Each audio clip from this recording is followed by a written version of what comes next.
Okay, just about browned up on the one side. I put a lot of salt and pepper on both sides. And the reason why is because it infiltrates into the pot roast as it cooks.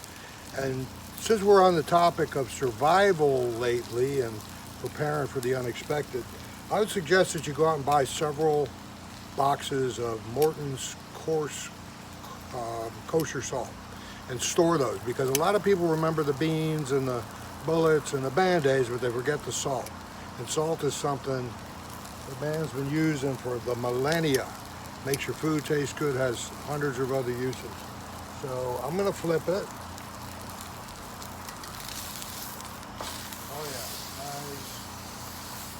nice crispy caramelized. Set it on the other side.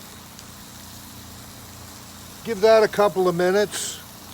As you can see over here, I have my little dining station where I picked that off the side of the road in Ponte Vedra. One of the society wives dropped it off a few years ago and bought a new set. I just put a little black paint on it, and they were nice enough to leave the cushions there wrapped up for me.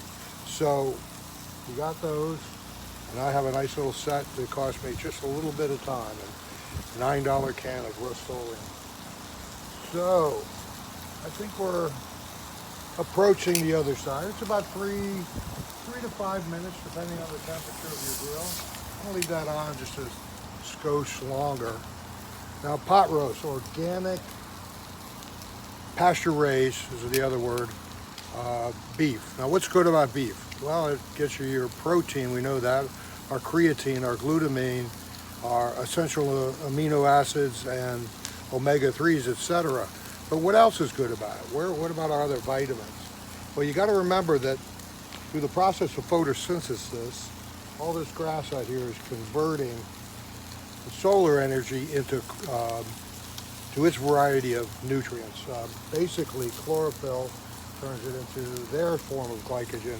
And people say, well, why don't we just eat that directly? Veganism is great. There's almost a religion about that right now. But what science has shown us, okay, this is legitimate science that's been, and it's still contested and still open for review and debate and more information.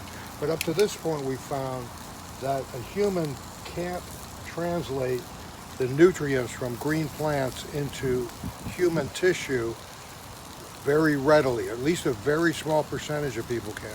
I guess those that have ancestry to places where there was no other food but green plants, they have a higher propensity to convert that into a useful form for their human body. Well, my family is from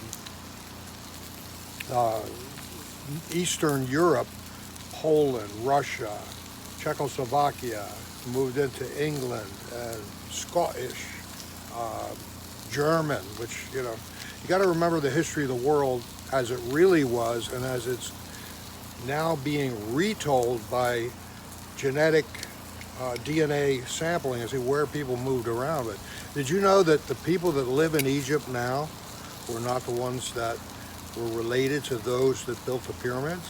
Completely other bloodline entirely. So there's more to come on that, I'm sure. But humans have migrated. They marry, they travel, they fall in love, they stay places, they move away.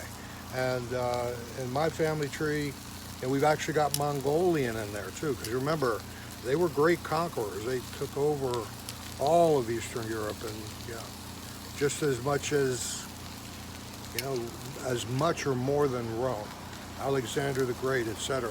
So anyway, my ancestry is used to living on meat, milk, and cheeses, okay? And the Chinese are another one that lived on rice and gruel and wheat and grain.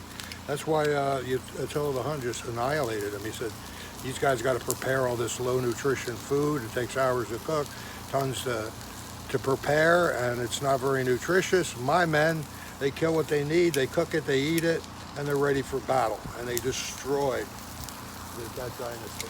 So anyway, that's probably good enough. Oh yeah, a little bit of scorch on it. Maybe a tad bit long with my big windy mouth. I'm going to let it go a little on the other side. So when we eat meat, back to the original point, the mammal that eats the grass and the grains and things of that nature, they do have the enzymes in their system to break down the essential nutrients into a form that can be absorbed into a human body. So that's kind of what I've been thinking of saying. One day I'll script these and get like Joe Biden and teleprompter these things so it sounds like I know what I'm talking about. Because I do, I just don't say it very well. Okay, folks.